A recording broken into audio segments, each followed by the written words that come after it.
Cheers, I do buckaroos and happy Halloween. No, I'm not dressed in a costume. I really am just gruesome all the time. Anyway, you work with what you got, man. Anyway, every year I think I'm going to dress as Otis from Andy Griffith, but I never get around during the year to buy the bits and pieces I need for the outfit. So it's always like the day before Halloween. I'm thinking, oh crap. One of these days I'll do Otis. I thought that'd be a great costume for those that will remember Otis, because then you can walk around carrying a flask, you see, because it's part of the costume. Anyway, so I'm a little more than halfway through my pickled Bloody Mary mix from Kansas City Canning Company, preserved cocktail mix. This stuff is awesome. It is without a doubt the best Bloody Mary mix that I've ever had. Tomato juice, white vinegar, tomato paste, distilled vinegar, sugar, salt, sriracha, garlic,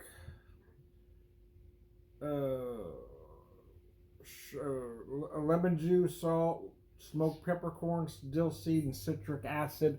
It's freaking amazing. I don't have it all garnished up here, but we're just going to work with it as is. So what I've got here is equal parts of the Bloody Mary mix and the vodka. I've got about 2 ounces of each in here with one great big ice cube. Cheers.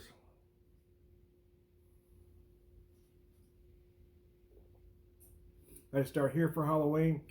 So anyway, tradition in our family, what we've done since the kids were little was we'd just watch movies and have pizza. We'd take them around to a few places, but we typically would call it an early night, so that even during a school night, the kids could get home and at least watch one movie, and then we'd have pizza. So we're doing that here, but rather than go out and get it, I've got one frozen in the freezer. We're gonna pop in the oven. Nothing fancy, just frozen pizza. But my wife also had packaged pizza dough, so we did a cheese pizza, 3 cheese, with just an olive oil, an herb. Just brush it with some olive oil and herbs, and then cheese the hell. but for whatever reason, I'm a decent home cook, and I love to cook. But for whatever reason, pizza crust is my Achilles heel. I never can get pizza crust right. So we'll see how this goes. I'll let you know the next video. Anyway, happy Halloween. Cheers. Keep in mind they call this a pickled Bloody Mary mix, so you do have that bit of vinegar. You can feel it, but not in a harsh way. It does have some spice. There is some sriracha in here. It's not the spiciest Bloody Mary mix I've ever had. It's certainly not the tamest. It's similar to a popular, without mentioning a brand name, a popular Bloody Mary mix that most Bloody Mary aficionados will buy if they buy one. That should give it away. Starts with a Z. How about that? Anyway, that should give it away, Tom. Anyway, I think it has a little more spice to that, to be honest with you. Now, I left this one as is, but when I've used this, I've had one time I had a Thai pepper for my gardens, and I just kind of gave it a nice brown on each side, just kind of toasted it up a little bit and put that in there. Use that as a swizzle stick. Just kind of took a bite every once in a while. I did add some aromatics and add a little spice too. But this is a good Bloody Mary mix as is. I mean, you can garnish the hell out of it if you like. If you get a nice fancy garnish, by all means do it up. But I'm at home, and I'm not paying $12 for a Bloody Mary, so I'm not expecting all the garnish. So anyway, here you go. Damn, that's good. I am Tom, the Bloody Mary Whisperer at this particular moment. Happy Halloween.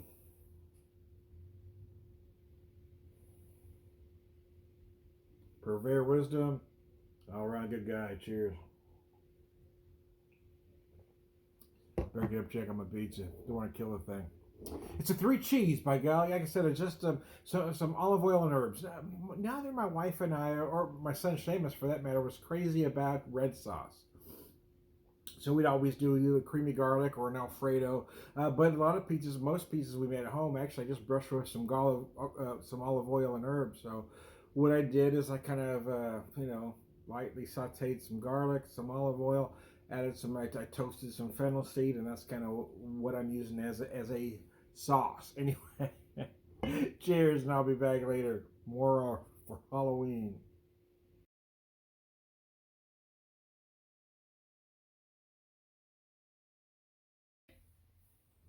Bark at the moon. Anyway, I digress, man. Played my Halloween mix, my own personal Halloween mix. Bark at the moon.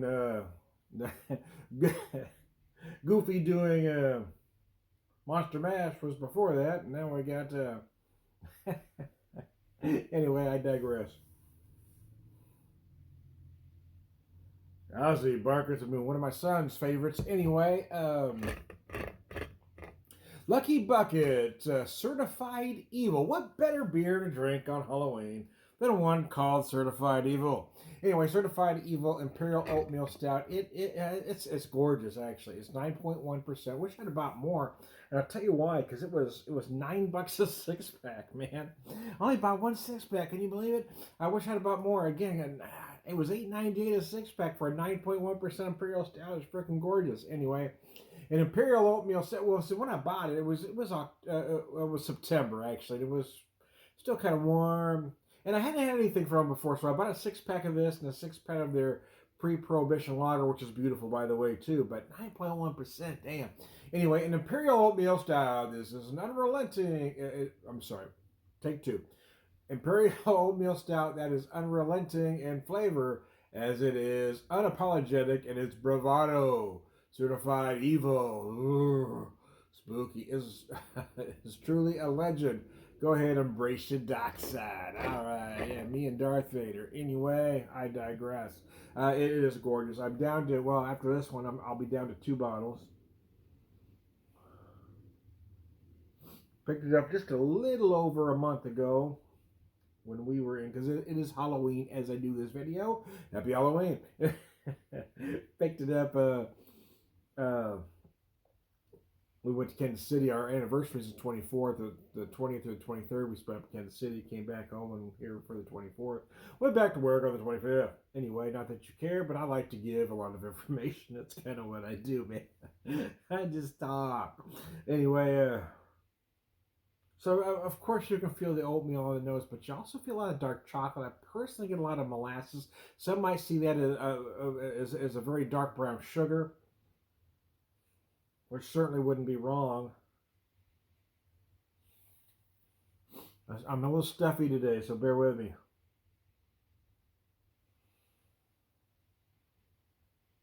It's absolutely gorgeous, man. Yeah, I do feel like again, the oatmeal, the molasses of very dark brown sugar is really on the forefront, but I really feel like I'm getting some dark chocolate there too.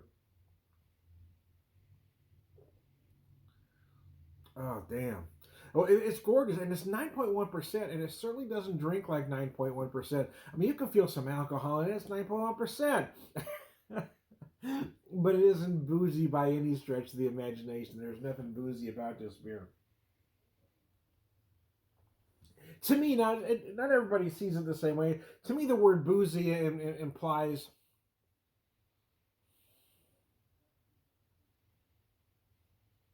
a flaw, that it's hard to drink.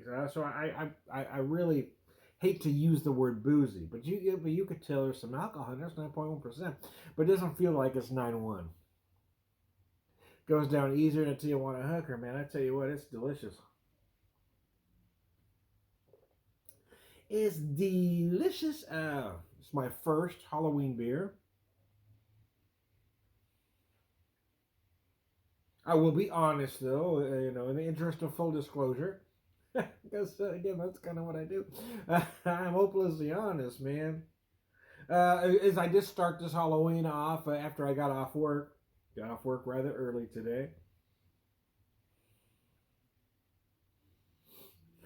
And I lost myself for a second. You see that? He drifted, Tom. You just drifted. Sometimes I go into my happy place, man.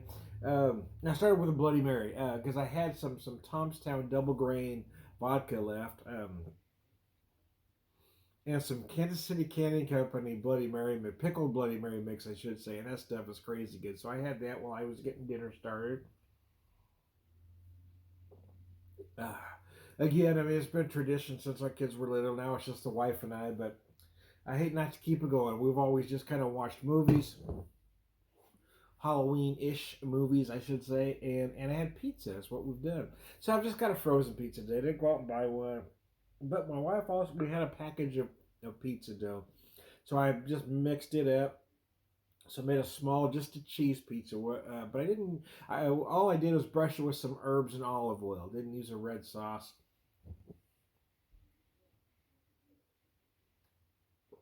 I did it more of a thick crust because that's how my wife likes it. And with the herbs and olive oil and as much cheese as I got on there, it's really more of it's going to be more of a cheese bread than a pizza. But anyway, I tell you what, I'm a decent home cook and I love to cook, but pizza dough for whatever reason has been my Achilles heel. I screw it up about every time, so I'm hoping I get this one right. I haven't tried it yet, but it looks freaking delicious. It does, man. So I did 3 cheeses on it. I happened to have some. I had some mozzarella. Then I had a mozzarella. I think it's a mozzarella cheddar blend, and then I also used some provolone. So I was gonna put a 4 cheese on there, but the pizza's not very big, and that was a lot of damn cheese. So I let it go there. Yeah, I was gonna add another cheese to it, so no, I better stop right here, man.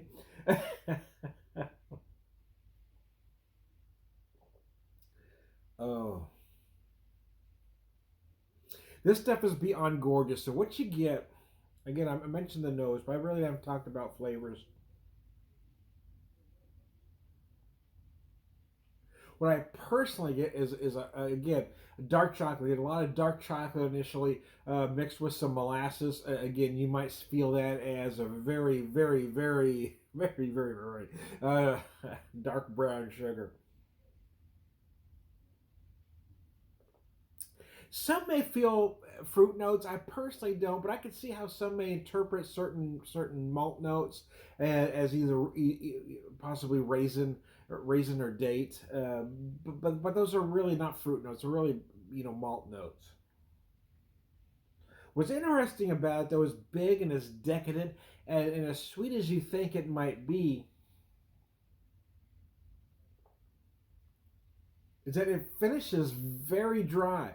It may finish drier than any imperial stout I've ever had, and I don't know that I've had that many in that particular narrow category.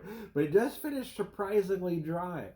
There is no lingering sweetness. What I do get though is just that if you ever had um, a dark chocolate bar above 70%, like an 80%, 75 or 80% dark chocolate, you have that very slight but not unpleasant, if you like dark chocolate, bitterness. That's kind of what I feel here, just that very slight bitterness at the end.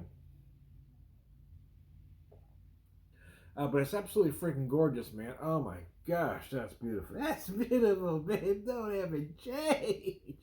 Anyway, anyway, it'll take me a few more minutes to drink the rest of this, and I probably better wrap up this video. So, hey, I am Tony Beer Whisperer, Beer Evangelist, prolific beer drinker, perverse man. Hey, man, happy Halloween to you. If you celebrate such things, as now we'll head towards celebrating Thanksgiving and then Christmas. I do like the holidays. It's been tough, since we lost our son Seamus to cancer. A little better than 6.5 years ago now, but he loved the holidays, so it's been really tough to embrace the holidays. But I'm trying not to forget how much we all love them. So I'm trying to remember little traditions like the pizza. Again, he really loved Thanksgiving because Seamus was quite the foodie. He really was. So, but more than anything else, he loved planning. He loved the planning of Thanksgiving. He loved getting together with family. He loved Christmas too, but Thanksgiving was special because it didn't involve giving anything. You didn't. Nobody. It didn't cost anybody any money to come over other than your food, right? So people would come over and just Seamus just loved that aspect of Thanksgiving, that it was about food, it was about family. So, anyway. Before I get sad, but I'll get sad, Tom. It's Halloween. Anyway, I am Tom the Beer Whisperer, Beer Evangelist, prolific beer drinker, beer wisdom, man. All around good guy. Cheers.